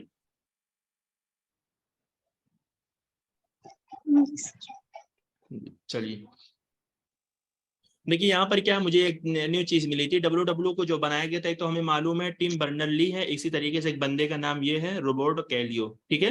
तो इसका भी नाम आपसे पूछा जा सकता है, क्योंकि ये तो काफी इस बार भी आपसे पूछा गया टिम का नाम, तो इसका भी नाम पूछा जा सकता है। तो इसका नाम आप लोग याद कर लीजिएगा। चलिए, तो बिल्कुल मन के मुताबिक ये सारे क्वेश्चन आ रहे हैं, ठीक है। तो ये क्वेश्चन नंबर आपका है 76। Swayamprabha consists of a group of 34 DTH channel using the GSAT 15 satellite on a 24 इसको क्या बोलते हैं यार, इस निशान को वो बोलते हैं ना, मल्टीप्लाई 7 बेसिस ना। कह रहे कि स्वयंप्रभा जो जिसके अंदर 34 DTH चैनल है, जो कि 15 GSAT का इस्तेमाल करता है 24/7 बेस पे। 24/7 का मतलब क्या होता है, यानी हफ्ते के अंदर 7 दिन होते हैं, यानी 7 दिन के अंदर 24, एक दिन के अंदर 24 घंटा होता है, तो यानी 7 दिन के अंदर क्या है वो 24 घंटा, यानी हमेशा क्या है ये रन करता रहता है। The concept note for national education policy prepared by MHRD in 2014 identifies as a many as 53 theme। कह रहे हैं कि नेशनल एजुकेशन पॉलिसी का जो कंसेप्ट है वो 2014 में ही प्रिपेयर किया गया था MHRD के जरिए, जिसके अंदर 53 थीम को आइडेंटिफाई किया गया। तो क्या दोनों स्टेटमेंट सही हैं? फर्स्ट तो सब सही है सर, सेकंड नॉट कंफर्म। हाँ, देखिए सेकंड आपका जो है वो रॉन्ग है ना। सेकंड के अंदर 13 थीम आइडेंटिफाई की गई थी, तो इस बार से आपका जो है ये गलत हो जाएगा। देखिए हम जब हमने नेशनल एजुकेशन पॉलिसी को पढ़ा था, मेरे ख्याल से उस क्लास के अंदर आप में से बहुत सारे लोग नहीं आए थे। रमजान में वो क्लास थी और शायद दिन में वो ली गई थी, 10 बजे का जो टाइम था, ठीक है। बहुत सारे लोग उसमें नहीं आए थे ना। तो इसमें क्या था कि नेशनल एजुकेशन पॉलिसी क्या थी, वो आपकी 2014 में मतलब उसका कंसेप्ट तैयार हुआ था एमएचआरडी के जरिए, ठीक है। फिर 2017 में भी एक मीटिंग बैठती है, एमएचआरडी की ही एक मीटिंग बैठती है, जिसके अंदर सारे क्या है आपके कमेटी के पैनल बैठे होते हैं। फिर सुब्रमण्यम जो आपके ये इसरो के एक तरीके से साबिक वो थे ना, कुछ थे इसरो के थे, उनके जरिए क्या है वो ड्राफ्ट तैयार किया जाता है 2019 के अंदर, यानी वो ड्राफ्ट देते हैं, यानी वो सबमिट कर देते हैं अपनी रिपोर्ट को 2019 के अंदर। जो हमारे सामने मंजरे आम पे आती वो कोरोना पीरियड में 2020 के अंदर आती है ऑनलाइन मोड में, ठीक है। तो यानी 2014 से ही इसका सारा इस तरीके से प्रोसेस। तो यहाँ पर देखिए आपसे पूछा गया 2014 में इसका कंसेप्ट बनाया गया, फिर 17 में एक मीटिंग बैठती है जिसमें फिर ये सुब्रमण्यम बंदा जो नाम TSR सुब्रमण्यम जिसका नाम है, ठीक है। तो उसने क्या किया इसे मतलब नेशनल एजुकेशन पॉलिसी के अंदर जो कुछ भी मतलब बनना था या जो भी रिपोर्ट थी जो भी ड्राफ्ट था उसने 2019 के अंदर पेश कर दिया था, इस तरीके से हमारे कंट्री की एनईपी होनी चाहिए। फिर बाकायदा उसका आगाज जो किया गया यानी एक तरीके से उसका अनाउंसमेंट कब किया गया 2020 में किया गया, जिसके अंदर 13 थीम को सर आइडेंटिफाई किया आवाज गया। कट के आ रही है, जी तो उसके अंदर 13 थीम आवाज कट के आ रही है। जी हेलो आवाज बहुत कट रही है। जी आवाज बहुत कट के आ रही है। हेलो, अब क्लियर है आवाज? हेलो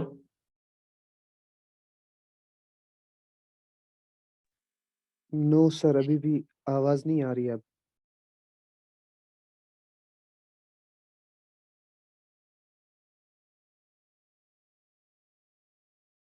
जी हेलो, अब आवाज आ रही है? सर ब्रेक हो रही है। ब्रेक हो रही है, 1 मिनट। किस्तों में आ रही है सर। अभी आ रही है, बोले। जी अब आ रही है? जी सर। जी सर क्लियर आ रही है अब। चलिए फिर ठीक है। तो देखिए 13 थीम है और वो 13 थीम कुछ इस तरीके की है, तो ये 13 थीम तो आप नहीं रट सकते। तो सिंपल सा आपसे क्वेश्चन पूछा गया था जहां पर 53 थीम नहीं है, मतलब एक तरीके से 13 थीम है, ठीक है। तो ये आपको याद रखना है। चलिए क्वेश्चन नंबर आपके हैं 77, ठीक है। लर्निंग मैनेजमेंट सिस्टम जिसको LMS is used to provide a virtual environment for teacher and student। कहते हैं लर्निंग मैनेजमेंट सिस्टम का इस्तेमाल किया जाता है कि वो एक वर्चुअल इन्वायरमेंट प्रोवाइड करे टीचर एंड स्टूडेंट के लिए। वर्चुअल इन्वायरमेंट का मतलब क्या है, यानी ICT बेस्ड इन्वायरमेंट प्रोवाइड करे पढ़ने के लिए। LMS can be use for blended learning as well as for the online learning. तो ये जो है आपका LMS जो है वो ब्लेंडेड लर्निंग इसी तरीके से ऑनलाइन लर्निंग के लिए भी इसका इस्तेमाल किया जाता है। ब्लेंडेड लर्निंग यानी ऐसी लर्निंग जो फेस टू फेस होती है। तो ये आपकी क्या होती है, ऑफलाइन भी होती है, आपकी ऑनलाइन भी होती है। तो क्या लगता है आपको? Sir option C sir. Option C? दोनों सही है सर। ये बहुत हाँ ठीक है, बिल्कुल सिंपल सी डिफिनेशन है। और मतलब ये LMS क्या है वो वही है जो हमने पढ़ा था आगे, टीचिंग के अंदर भी इससे क्वेश्चन आए हुए थे। LMS जिसके अंदर क्या है आप अपने डॉक्यूमेंटेशन वगैरह को भी रिकॉर्ड कर सकते हो, यहाँ पर आप पढ़ सकते हो। इसमें आपको क्विज भी कराया जाता है, डिस्कशन भी कराया जाता है। जैसे एक क्वेश्चन आपका आया हुआ था कि मूक का जो डिस्कशन होता है उसका एक पार्ट LMS है। क्योंकि अगर वर्चुअल इन्वायरमेंट पर टीचर और स्टूडेंट के लिए जहाँ पर टीचिंग चलती है, लर्निंग होती है, ये सब कुछ होता है, तो ये सारी चीजें यहाँ पर भी होगी, क्विज भी होगा, डिस्कशन फॉरम भी होंगे, ये सारी चीजें यहाँ पर होती हैं, ठीक है। तो सिंपल सा क्वेश्चन था, दोनों स्टेटमेंट बिल्कुल सही हैं। चलिए क्वेश्चन नंबर है आपका 78, ठीक है। Which of the following hardware components will lose data when the power to a computer is switch off. यानी मतलब कौन से which of the following hardware component, hardware component में से आपको बताना है कि मतलब जब कंप्यूटर एक तरीके से स्विच ऑफ हो जाता है तो कौन सा हार्डवेयर कंपोनेंट है जो मतलब अपने डेटा को लॉस कर देता है। यानी उसका डेटा जो है अगर कंप्यूटर स्विच ऑफ हो जाएगा तो उसमें से डेटा भी जो होगा वो साथ ही साथ में वो भी खत्म हो जाएगा।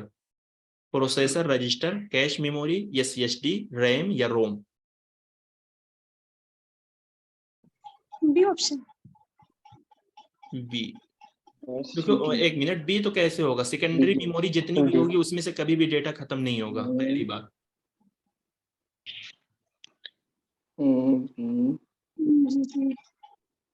सी जो है आपकी एक तरीके की सेकेंडरी मेमोरी है। Sir D. हाँ डी सही है, ठीक है। D D. हाँ देखिए इसमें क्या, रोम रोम रोम के बारे में आपने पढ़ रखा है कि रोम जो एक फर्मवेयर होती है, इसके अंदर जो भी डेटा होगा वो कभी भी मतलब डिलीट नहीं होता है, क्योंकि रोम जो हमारी एक तरीके की कौन सी मेमोरी है, मतलब नॉन वोलेटाइल मेमोरी, यानी इसके अंदर जो भी चीज मतलब पहले से लिख दी गई है, बता दी गई है, वो हमेशा इसके अंदर सेव रहती है, चाहे आपका कंप्यूटर बंद हो जाए, कुछ भी हो जाए, हमेशा वो सारी चीज इसके अंदर रहेगी। इसका जो काम है यानी ये अपने काम को हमेशा अंजाम देती रहेगी। बट रैम आपकी जो एक तरीके की वोलेटाइल मेमोरी होती है ना, यानी टेम्परेरी मेमोरी होती है। फिर आपका कैश भी जो होता है एक तरीके की ये वोलेटाइल मेमोरी होती है। और यहाँ पर आपको मतलब देखा जाए तो रजिस्टर भी इन्होंने यहाँ पर कंसीडर किया है कि रजिस्टर भी जो आपकी होती है वोलेटाइल मेमोरी होती है। देखिए अगर आप देखेंगे कहीं कहीं, जैसे हमने देखा है कि बहुत सारी किताबों के अंदर जो है वो रजिस्टर मेमोरी को वोलेटाइल मेमोरी कंसीडर नहीं किया गया है। बट अगर आप नेट पे देखेंगे तो नेट पे बहुत सारी वेबसाइट पे अगर आप देखेंगे कहीं कहीं रजिस्टर की कुछ टाइप्स होती हैं, ठीक है, रजिस्टर ए, रजिस्टर बी, रजिस्टर सी। तो रजिस्टर की टाइप्स को कंसीडर किया गया है कि यानी रजिस्टर की कुछ टाइप्स जो होती है वो वोलेटाइल होती हैं, ठीक है। बाकी ऐसे मतलब क्लियरली तौर पे कहीं नहीं कहा गया है कि रजिस्टर जो होती है वो वोलेटाइल होती है। तो मेरे ख्याल से ये रजिस्टर की टाइप्स को ही लेकर यहाँ पे मतलब माना गया है। तो इस क्वेश्चन के जरिए यहाँ पर आप ले सकते हैं कि रजिस्टर मेमोरी जो होती है वो भी आपकी वोलेटाइल होती है। इस टाइप के आपके एक क्वेश्चन 2020 के अंदर आए हुए हैं जिसके अंदर रजिस्टर को कंसीडर किया गया है वोलेटाइल मेमोरी के अंदर, ठीक है। कैश रैम के अंदर कोई भी शक नहीं है, ये वोलेटाइल होती है। देखिए रजिस्टर आपकी एक छोटी सी मेमोरी होती है बट ये बहुत फास्ट होती है, जिसे आप अपने कंप्यूटर के अंदर कुछ भी करते हो, ठीक है। जैसे अगर किसी भी फाइल को आप लेते हो या किसी भी फाइल को आप कहीं से भेजते हो तो ये जो एक्सेस वाला काम होता है, यानी ये जो मतलब जाने का प्रोसेस वाला काम होता है, जो बहुत तेजी से पहुंच जाता है, तो वो सारा का सारा जो रजिस्टर मेमोरी जो परफॉर्म करती है। रजिस्टर मेमोरी की स्टोरेज जो होती है बहुत कम होती है बट इसकी स्पीड जो होती है बहुत ही ज्यादा फास्ट होती है, जिसके बेस पे आप क्या करते हो, कंप्यूटर का आपका जो एक्सेस है, कंप्यूटर बहुत तेजी से काम करता है, वो सारा का सारा जो बेस होगा वो आपकी रजिस्टर मेमोरी पे बेस्ड होता है। तो यानी वही है कि अगर आपका कंप्यूटर ऑन होगा तब तक रजिस्टर काम करेगा, आपका कंप्यूटर ऑफ हो जाएगा तो रजिस्टर भी काम नहीं करेगा।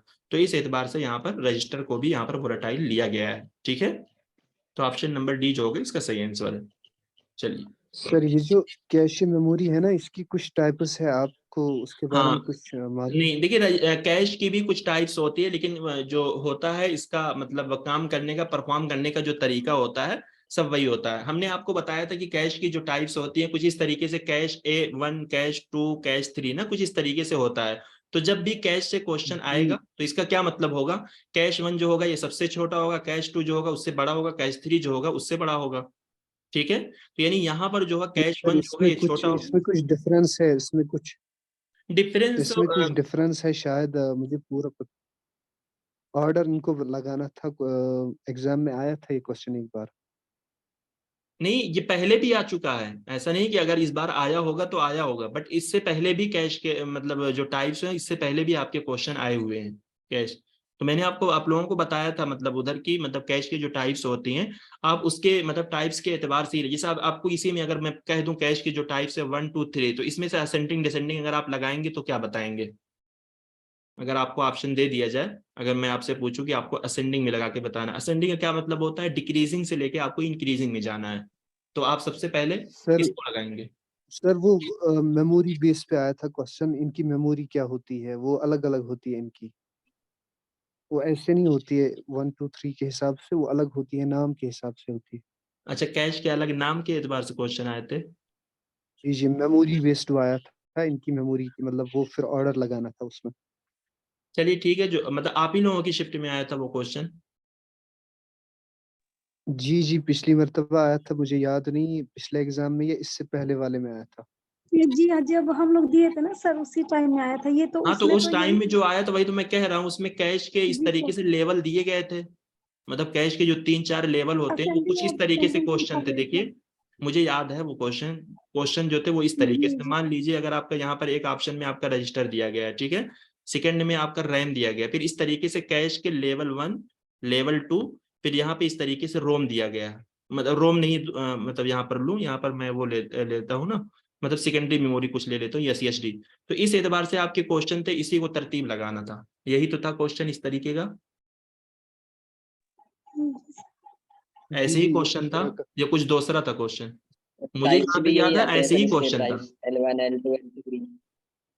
हाँ, जी सर यही क्वेश्चन जी था। जी, इसी तरह का था। हाँ, तो अब बताइए, अगर आप अब मैं बोलूँ यहाँ पर आपका क्या है, ये रजिस्टर है, ठीक है। अब अगर मैं इसको पूछूं कि आपको असेंडिंग ऑर्डर में इसको लगाना, तो आप कैसे लगाओगे इसको? देखिए आपको मालूम है असेंडिंग में पूछा है, नहीं अगर मैं आपसे डिसेंडिंग में पूछ लूं, चलिए अभी पहले तो डिसेंडिंग का क्या मतलब, सबसे बड़े से आप सबसे छोटे में जाओगे ना।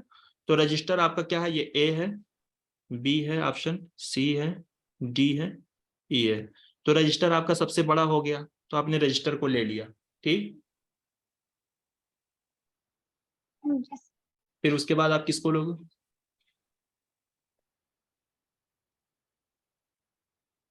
बताइए, अब ये कैश है, अब ये कैशे आएगा, C1 आएगा। रैम आएगा ना सर, कैश में तो नहीं, तो रजिस्टर के बाद कैश आता है ना, तो कैश की टाइप्स जो होगी तो उसी एतबार से चलेगी ना। रजिस्टर के बाद कैश आता है, फिर उसके बाद आपकी प्राइमरी या मेन मेमोरी, रैम रोम आते हैं। तो फिर उसके बाद हाँ, आपका तो सी आएगा, फिर डी, देखिए सी आएगा, डी आएगा, फिर बी आएगा, फिर ई आएगा। जी सर जी। हाँ, तो यही तो है, मैंने ये तो पहले भी आप लोगों को बता दिया था। तो ऐसे ही है, इसके लेवल से 3 लेवल है, काम सबका एक ही है, इस वजह से मैंने उसको नहीं बताया था उधर। सर इसमें एक जगह आपने लिख रखा है सर, ये L1 जो होती है ना वो फास्टेस्ट होती है इसमें, और एक जो लेवल 3 वाली होती है वो बिल्कुल स्लोएस्ट होती है, और L2 वाली ये मिडिल होती है। हाँ, मतलब नंबर के एतबार से होगी ज्यादा कम। जी मैं इसको कॉपी। चलिए ठीक है।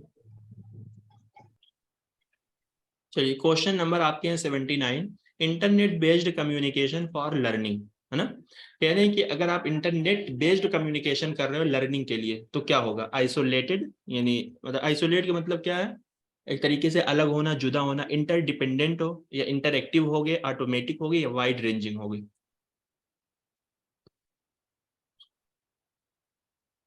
हाँ देखिए, नंबर के एतबार से L1 जो है फास्ट होगी, फिर उसके बाद 2 उसके बाद होगी, है ना, फिर उसके बाद थर्ड वाली जो होगी उससे कम होगी। तो इस एतबार से है, इसी एतबार से आपको वो भी लगाना है। कहीं कहीं 4 लेवल भी मिलते हैं कैश के, ठीक है, बट वो सही नहीं है। हर जगह आपको देखेंगे 5 लेवल तक भी दिखाते हैं नेटवर्क पे, 3 सही है सबसे ज्यादा। ये क्या लगता है आपको? सी है सर। ऑप्शन ए होगा। नहीं, देखिए ऑप्शन ए आइसोलेटेड, आइसोलेट मतलब क्या है, जुदा होना, एक तरीके से ये निगेटिव माना है। अगर आप मतलब लर्निंग के लिए इंटरनेट मतलब बेस्ड कम्युनिकेशन कर रहे हो तो जुदाई वगैरह का कोई काम तो नहीं होना चाहिए ना इस तरीके का। तो ये तो हट ही जाएगा, यहाँ से हटाओ इसको, ये वाला काट दो, इसको भी काट दो, ये तो आपका हट जाएगा। जिसने भी सी बोला है ना वो इसका सही आंसर है। देखिए हम इसको सी क्यों लेंगे, मान लीजिए एक सी तो हमारा आएगा यहाँ पर इंटरएक्टिव आएगा, क्योंकि इंटरएक्शन यानी एक तरीके से इंटरएक्शन चलेगा। अगर हम लर्निंग के लिए कम्युनिकेशन हमारा चल रहा है तो इंटरएक्शन होगा, टीचर लर्नर के लिए या स्टूडेंट के दरमियान कुछ भी होगा, इंटरएक्शन होगा। सी को तो हम कंसीडर करेंगे। तो मान लीजिए सी यहाँ पर भी है, ठीक है।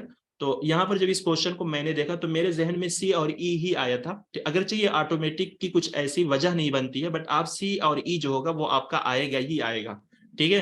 ई इस वजह से आएगा, वाइड रेंजिंग। वाइड रेंजिंग का मतलब क्या है कि यानी अगर इंटरनेट मतलब बेस्ड आपका कम्युनिकेशन है, तो वाइड रेंजिंग का मतलब क्या है कि यानी इंटरनेट बेस्ड अगर आपका कम्युनिकेशन है लर्निंग के लिए, जिसके अंदर आपको अलग अलग तरीके के यानी बहुत सारी डाइवर्सिटी वहां पर होगी, अलग अलग तरीके के लोग मिलेंगे सीखने के लिए, वाइड रेंज अलग अलग तरीके के कोर्स मिलेंगे, हर एक चीज मिलेगी आपको सीखने के लिए। आप सीख सकते हैं, एक्सपर्ट होंगे, क्विज वगैरह बहुत सारी चीजें वहां पर हो सकती है ना, जिससे आप सीख सकते हैं। वाइड रेंजिंग एक फैली हुई चीज वहां पर होगी, तो ई आएगा। तो इस एतबार से आपका ऑप्शन ऑटोमेटिक का क्या मतलब है सर? वही तो ऑटोमेटिक मैं कह रहा हूँ, इसकी क्वेश्चन से नहीं निकलती है ऑटोमेटिक की, बट अगर ये आपके ऑप्शन में है तो ई की वजह से यहाँ पर ऑप्शन में है, मतलब सी और ई को आप कंसीडर करोगे जिसकी बेस पे ऑटोमेटिक आपको दिया गया है, ठीक है। यहाँ पर ऑटोमेटिक की कोई भी सेंस नहीं निकलती या कोई भी ऐसी मीनिंग नहीं निकलती। आप में से किसी को समझ में आ रही है ऑटोमेटिक की कुछ ऐसी मीनिंग यहाँ पर? नहीं, ऑटोमेटिक की कोई सेंस नहीं बन रही यहाँ पर। ये सेम क्वेश्चन 23 में भी आया है, पूरा सेम एज इट इज पूरा। किस में आया है ये? 23 में भी ऐसा ही आया है सेम, ये 22 का है ना, 23 में भी आया है, वही बोल रही हूँ। अच्छा, आप लोगों की शिफ्ट में आया था? नहीं, हमारे शिफ्ट में नहीं, लेकिन आया है। ओके ओके ठीक है। तो सी और ई आएगा, ठीक है। तो जो सबसे बेस्ट होगा, देखिए आप भी कॉमन सेंस से जान सकते हो, अगर आप लर्निंग के लिए कम्युनिकेशन कर रहे हो तो सी तो आपका आएगा ही आएगा। प्लस आपको इंटरनेट बेस्ड आपका कम्युनिकेशन, तो वाइड रेंजिंग तो होगी ना, यानी एक खुला मैदान, डाइवर्स मैदान आपके लिए होगा, कोर्स भी होंगे, टीचर भी होंगे, लर्नर्स भी होंगे, हर तरीके के लोग होंगे जहां पर आप सीख सकते हो। तो सी और ई आपको अगर लेना है तो यही तो है सी और ई, ठीक है। तो इसमें अगर डी दिया गया तो डी इसमें भी तो दिया गया है, तो जो सबसे बेस्ट होगा उसी को तो आप चूज करोगे यहाँ पे। समझ में आ रही मेरी बात? जी जी ऑटोमेटिक का इस तरह से हो सकता है कि इंटरनेट पे आपका कोई काबू नहीं, इंटरनेट मतलब खुद ब खुद चलता है आपका, मतलब हमारा इसमें कोई दखल नहीं, इस हिसाब से हो सकता है ऑटोमेटिक। हम इसको भी समझ सकते हैं। चलिए अब देखिए भैया आपका ये क्वेश्चन आ गया, question number 80। With respect to RAM and ROM which of the following statement are true. RAM and ROM के रिस्पेक्ट में बताना है कौन सा स्टेटमेंट ट्रू है। कहने की ROM is real optical memory होती है। ROM store the instruction you are currently working on. क्या रोम का ये काम होता है? ROM store the BIOS। RAM allow the user to read and write data. Both RAM and ROM lose their data when power is turn off. क्या होगा? B sir, B. B. देखिए A जो है आपका रोम की फुल फॉर्म जो होती है रीड ओनली मेमोरी होती है, ठीक है, तो ए तो हट ही जाएगा, यहां से इसको काट दो, यहां से इसको काट दो। फिर RAM store the instruction you are currently, बिल्कुल सही है कि जो आप कुछ भी करंटली इंस्ट्रक्शन जैसा अभी हम पढ़ा रहे हैं ये सारा भार जो है कंप्यूटर का वो रैम के ऊपर ही चल रहा है, तो बी आएगा। B basic input output system की जो भी चीज होती है वो रोम के अंदर स्टोर होती है, बी सी आएगा। फिर इसी तरीके से रैम जो है वो रीड राइट दोनों करता है, तो BCD जो होगा इसका सही आंसर है। चलिए हाँ, क्वेश्चन नंबर है 81। Twitter allow user to send small post known as tweets up to 140 characters in length. कह रहे हैं कि ट्विटर यूजर को अलाउ करता है कि वो जो स्मॉल पोस्ट मतलब एक तरीके से स्मॉल पोस्ट करते हैं जिसको ट्वीट्स के नाम से जाना जाता है। यानी ट्विटर पे अगर आप कुछ भी एक तरीके से सेंड करते हो या भेजते हो, एक तरीके से शेयर करते हो, उसको हम ट्वीट के नाम से जानते हैं। और उसमें जो मतलब भेजने की वो है एक तरीके से लेंथ हुआ कितनी, क्या 140 कैरेक्टर्स होती है, यानी 140 लफ्ज से मतलब 140 लफ्ज ही उसकी एक तरीके से लेंथ बताई गई है ट्विटर पे ट्वीट करने की। By default, blogs display post in chronological order on the home page with the earliest post at the top। ये आपका पहले आ चुका है लेकिन स्टेटमेंट में इसको डाल दिया गया। बाय डिफॉल्ट का मतलब क्या है कि ब्लॉग्स की जो हकीकी मीनिंग है, कह रहे हैं कि ब्लॉग्स पे अगर आप कोई भी पोस्ट डिस्प्ले करते हो यानी कोई भी पोस्ट आप डालते हो तो कह रहे हैं कि वो एक क्रोनोलॉजिकल ऑर्डर में उसके होम पेज पे डिस्प्ले होती है with earliest post at the top. और यानी एक तरीके से सबसे पहली वाली जो पोस्ट होती है यानी सबसे पुरानी वाली जो पोस्ट होती है वो टॉप पे होती है। कह रहे हैं कि ब्लॉग्स एक तरीके की वेबसाइट होती है, अगर आप उस पर कोई भी पोस्ट या कोई भी चीज आप डालते हो तो कह रहे हैं कि वो क्रोनोलॉजिकल ऑर्डर में जाती है, प्लस आपकी जो सबसे पहली पोस्ट यानी जो सबसे पुरानी वाली पोस्ट होती है वो सबसे टॉप पे हो जाती है। तो क्या ऐसा है ट्विटर के ताल्लुक से और ब्लॉग्स के ताल्लुक से? सर बी सही है, फर्स्ट वाला। ऑप्शन ए तो सही है, बी ये बी फॉल्स लग रहा दोनों है। सही है सर। नहीं ये नहीं सही, कोई नहीं सही है, ठीक है। ऑप्शन नंबर बी जो होगा इसका सही आंसर होगा। देखिए इसके अंदर ट्विटर के अंदर जो कैरेक्टर है वो मतलब 280 कैरेक्टर्स दिए गए हैं, ठीक है। ट्विटर जो है एक social networking news website where user exchange brief message known as the tweet. जहां पर आप कोई भी चीज डालते हो तो उसको हम ट्वीट्स के नाम से मतलब जानते हैं ट्विटर्स पे, कि मतलब ट्विटर्स पे ट्वीट करो। ये मतलब क्या है कि Twitter permit user to up to 280 characters, यानी आप जो भी मैसेज डालेंगे वो कितना होना चाहिए, 280 लफ्ज में होना चाहिए, ठीक है, ट्विटर्स पे जो मैसेज आप डालोगे। Blog is an online diary or informational website that display content in reverse chronological order with the most recent post appearing। तो यहाँ पर जो कहा गया ये रिवर्स क्रोनोलॉजिकल ऑर्डर का मतलब क्या होता है, यानी जो सबसे पुरानी चीज होगी वो सबसे नीचे रहेगी और जो सबसे रिसेंट वाली पोस्ट होगी वो सबसे ऊपर रहेगी। और यहाँ पर आपको क्या बोला गया है, यानी जो आपकी सबसे पुरानी होगी वो सबसे टॉप पे होती है, लेकिन रिवर्स क्रोनोलॉजिकल ऑर्डर में आपकी पोस्ट जो होती है वो जाहिर होती है, यानी सबसे पुरानी वाली जो होगी वो नीचे होगी और सबसे रिसेंट वाली यानी जो सबसे पहले रिसेंट जो आपकी होगी, ठीक है, यानी जिसको अभी हालिया ही में आपने क्या किया उसको पोस्ट किया वो आपकी सबसे टॉप पे होती है, ठीक है। तो ये फर्क होता है ब्लॉग्स के अंदर। तो यहाँ पर यही उसको उल्टा कर दिया गया है, ठीक है। रिवर्स क्रोनोलॉजिकल ऑर्डर में होता है मोस्ट रिसेंट पोस्ट अपेयरिंग, यानी हालिया पोस्ट जो होती है वही आपकी अपेयर होती है, ऊपर टॉप पे होती है। चलिए इसको भी आपको बताना है। क्वेश्चन नंबर है 82। कंप्यूटर्स की टर्म है प्लस उसकी कुछ डिस्क्रिप्शन दिए गए हैं। हब है, जो जॉयस्टिक है, नोटपैड है, एंड्रॉइड है।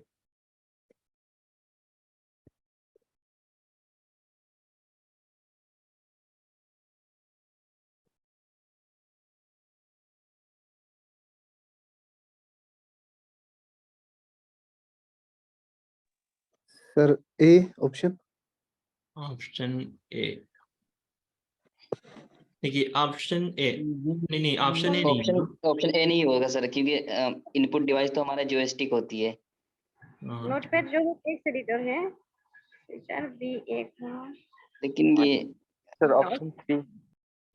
इन सब क्वेश्चन पे ना आप लोगों की नजर बिल्कुल चील वाली होनी चाहिए, झपटने वाली एकदम। हाँ ठीक। 3 होगा सर। नोटपैड का नहीं। डी कहाँ से होगा?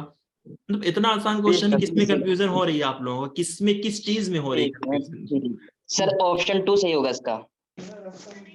Sir option C 3।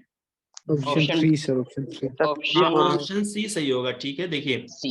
इसमें क्या, हब जो है आपकी एक नेटवर्किंग डिवाइस है, जॉयस्टिक आपकी एक इनपुट डिवाइस है जो गेम वगैरह खेलने की यानी रिमोट की शक्ल में होती है। नोटपैड आपका टेक्स्ट एडिटर, एंड्रॉइड आपका एक ऑपरेटिंग सिस्टम, यानी मोबाइल के अंदर एंड्रॉइड, आपका मोबाइल एंड्रॉइड का होता है, तो यानी मोबाइल को कौन चलाता है? आपका ऑपरेटिंग सिस्टम जो अंदर होता है, तो मोबाइल के लिए एंड्रॉइड ऑपरेटिंग सिस्टम यूज किया जाता है, ठीक है। तो ऑप्शन नंबर सी जो होगा इसका सही आंसर होगा। इसी पे क्लास को भी खत्म करते हैं। कितना टाइम हो गया है ये बताएं? और कंप्यूटर में एंड्रॉइड ओएस लिखा रहता है ना, एंड्रॉइड ओएस ऐसा करके। हाँ, तो ओएस मतलब ऑपरेटिंग सिस्टम। अच्छा, कंप्यूटर के अंदर एंड्रॉइड ऑपरेटिंग सिस्टम यूज होता है, किसी के कंप्यूटर में है एंड्रॉइड वाला? हमने तो अभी तक मोबाइल का ही सुना है, सिर्फ एंड्रॉइड जो होता है मोबाइल के लिए होता है। मेरे में तो विंडो है। हाँ विंडो ही होता है, एंड्रॉइड तो फोन में ही चलता है। हाँ, एंड्रॉइड मेरे ख्याल से फोन के लिए है, कंप्यूटर के लिए नहीं है। अच्छा, एप्पल के लिए जो ऑपरेटिंग सिस्टम यूज किया जाता है, एप्पल कंपनी के जो लैपटॉप्स होते हैं, वो कौन सा होता है? उससे भी आपके क्वेश्चन बने हुए हैं जी। Apple IMC. उसमें तो क्या बोला आप लोगों ने? एप्पल का आईएमसी होता है ना। iOS आता है इसमें सर, उसमें तो हाँ सर लिनक्स आता है शायद। iOS हाँ, एप्पल का iOS है मेरे ख्याल से, और उसका नहीं यार, iOS नहीं है जी। सर लिनक्स मैक है यार, एक लिनक्स आता है, मैक है, लिनक्स। ठीक। मैक तो सर वो होता है ना उसका। मैक किसके लिए होता है यार? ये सारी चीजें तो आपको बताई गई है, एक मिनट देखना पड़ेगा मैं भी।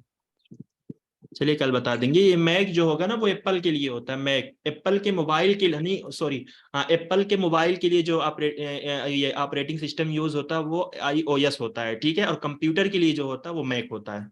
दोनों मैक होता से, है। हाँ, दोनों से आपके क्वेश्चन बने हुए हैं, ध्यान में रखिएगा, ठीक है।